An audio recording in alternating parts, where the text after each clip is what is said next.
नमस्कार मित्रों। मैं हूं डॉक्टर राम जी भाई। आपके लिए एक छोटी सी कहानी लेकर आया हूं। कहानी आपको अच्छी लगे तो लाइक, शेयर एवं सब्सक्राइब करें तथा घंटी अवश्य दबाएं। आइए कहानी का आनंद लेते हैं। किसी श्रीमान जमींदार के महल के पास एक गरीब अनाथ विधवा की झोपड़ी थी। जमींदार साहब को अपने महल का अहाता उस झोपड़ी तक बढ़ाने की इच्छा हुई।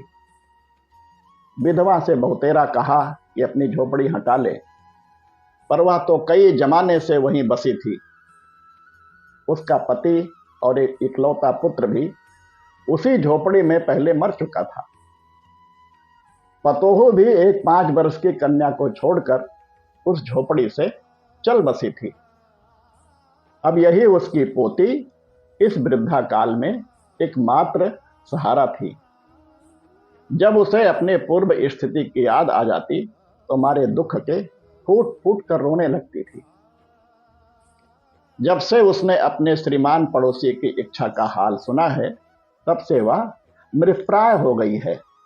उस झोपड़ी में उसका मन लग गया था कि बिना मरे वहां से निकलना नहीं चाहती थी।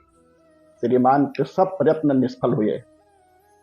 तब वह अपनी जमींदारी चाल चलने लगे।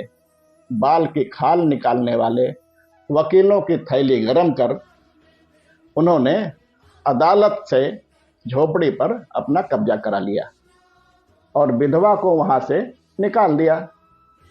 बेचारी अनाथ तो थी ही, पास पड़ोस में कहीं जाकर रहने लगी। एक दिन श्रीमान उस झोपड़ी के आसपास टहल रहे थे और लोगों को काम बतला रहे थे कि वह विधवा हाथ में एक टोकरी लेकर वहीं पहुंची। श्रीमान ने उसको देखते ही अपने नौकरों से कहा, इसे यहां से हटा दो। पर वह गिड़गिड़ा कर बोली, महाराज, अब तो ये झोपड़ी तुम्हारी हो गई है, मैं उसे लेने नहीं आई हूं। महाराज क्षमा करें, तो एक विनती है।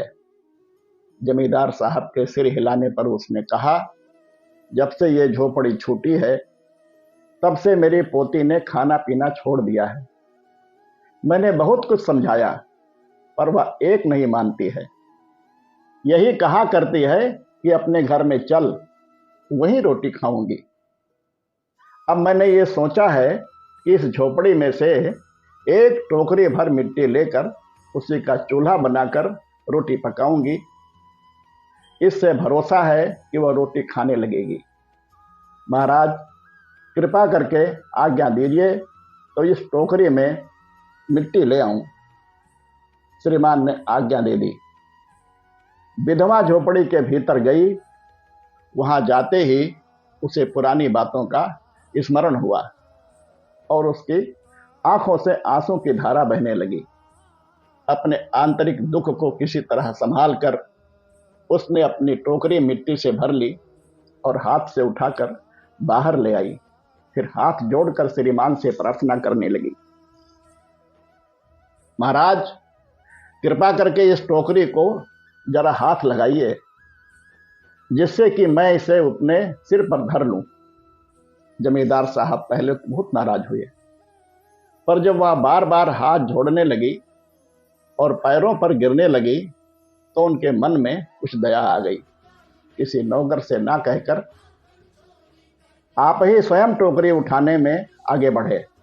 जो ही टोकरी को हाथ लगाया, ऊपर उठाने लगे तो त्यों ही देखा कि यह काम उनकी शक्ति के बाहर है। फिर तो उन्होंने अपनी सब ताकत लगाकर टोकरी को उठाना चाहा, पर जिस स्थान पर टोकरी रखी थी वहां से वह एक हाथ भी ऊंची न हुई। वह लज्जित होकर कहने लगे, नहीं, ये टोकरी हमसे नहीं उठाई जाएगी।